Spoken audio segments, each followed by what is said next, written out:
Belt है इसको यहाँ पर इनकी तरफ से चलाया जा रहा है। ये स्टार्ट करना और नदी में जो भी गंदगी है, जो गाद है, उसको यहाँ पर साफ किया जाएगा। अब देखिए रे में आगे का मतलब कि ये 3 से 4 फीट तक ये पानी के अंदर जाता है नीचे तक। कोई भी चीज़ आएगा वो काटेगा और अंदर एक कन्वेयर बेल्ट देखिए चलता रहेगा। तो देखिए आप देख सकते हैं तस्वीरों में ये किस तरीके से जो कचरा है उसको ऊपर लाया जा रहा है। नमस्कार, न्यूज़ बीन देख रहे हैं आप सभी के साथ मैं हूं शालू शर्मा। इस वक्त हम कालिंदी कुंज के उस यमुना घाट पर मौजूद है जहां प्रधानमंत्री नरेंद्र मोदी भारतीय जनता पार्टी ने वादा किया था कि अगर हम सत्ता में आते हैं तो सबसे पहला काम जो होगा वो यमुना की सफाई का होगा। और सरकार शपथ ग्रहण अभी हुआ नहीं है, लेकिन यमुना की जो सफाई का काम है वो तेजी से शुरू हो गया है। और आप देख सकते हैं किस तरीके से जो मशीनें हैं यमुना किनारे लगा दी गई हैं और सफाई का जो काम है वो तेजी से चल रहा है।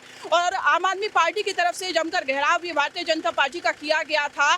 दिल्ली के उपराज्यपाल की तरफ से एक वीडियो शेयर किया गया था। यमुना नदी की सफाई का काम पहले ही शुरू हो चुका है, जिसमें ट्रैश स्कीमर, विड हार्वेस्टर और एक ड्रेज यूटिलिटी क्राफ्ट के साथ नदी में सफाई अभियान शुरू हो गया है। दिल्ली के एलजी वीके सक्सेना ने मुख्य सचिव और एसीएस से मुलाकात की थी और उन्होंने तुरंत काम शुरू करने के लिए कहा था। तो काम शुरू हो गया, आप तस्वीरों में देख सकते हैं।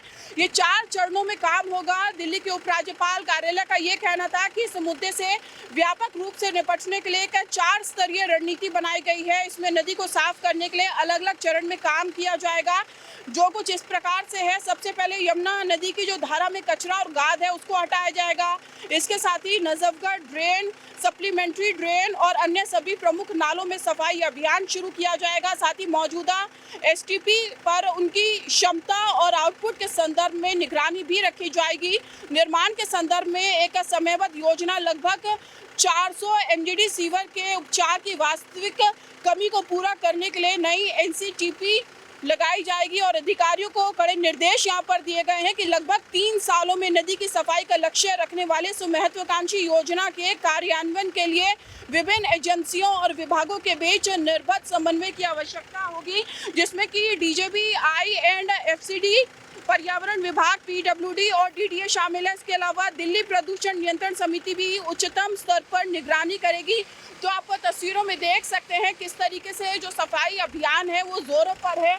आपको बता दें कि आम आदमी पार्टी जो है वो लगातार भारतीय जनता पार्टी को घेरती हुई नजर आई थी और अरविंद केजरीवाल की तरफ से कहा गया था कि यमुना की जो नदी है, यमुना का जो पानी है उसके अंदर जहर है। ये बात केजरीवाल की तरफ से कही गई थी, लेकिन हरियाणा के मुख्यमंत्री आते हैं, नायब सैनी और यमुना की नदी का पानी पीते हैं। वो दिखाते हैं कि यमुना की जो पानी है उसमें कोई जहर नहीं है। तो ये बयानबाजी का जो दौर है वो यहाँ पर काफी ज्यादा देखने को मिला था। तो एक कदम स्वच्छता की ओर मोदी सरकार की तरफ से उठा दिया गया है शपथ ग्रहण से पहले। और आप देख सकते हैं जिस मशीन पर हम खड़े हुए हैं ये वही बेल्ट है जो इस पूरे कचरे को, ये देख सकते हैं जो पूरा कचरा है इसको यहाँ पर निकाला जाता है। इस बेल्ट के थ्रू जो बेल्ट है 3 से 4 फीट नीचे जाती है और इस कचरे को उठाती है। यहाँ से पूरा ये कचरा इकट्ठा हो जाता है। इस कचरे को उठा के ये साइड में कर देती है और उसके बाद इस पूरे कचरे को साफ किया जाता है।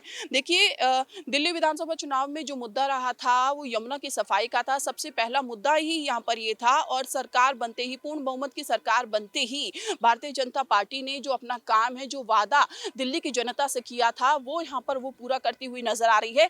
लेकिन जो टारगेट है वो यहाँ पर 3 साल का रखा गया है, यानी कि 27 तक कहा गया है कि 2027 तक यमुना की जो सफाई है वो यहाँ पर हो जाएगी।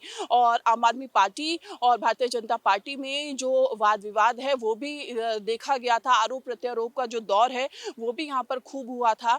और आम आदमी पार्टी ने ये कहा था कि यमुना की जो सफाई है उसका कोई मुद्दा नहीं है भारतीय जनता पार्टी, लेकिन इसको एक बड़ा मुद्दा लेकर चुनाव में उतरी थी और पूर्ण बहुमत के साथ उन्होंने सरकार भी बनाई।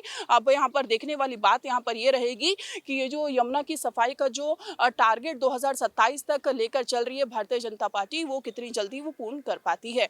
अपने सहयोगी प्रवीण के साथ मैं शालू शर्मा, न्यूज़ बीन के लिए। नमस्कार।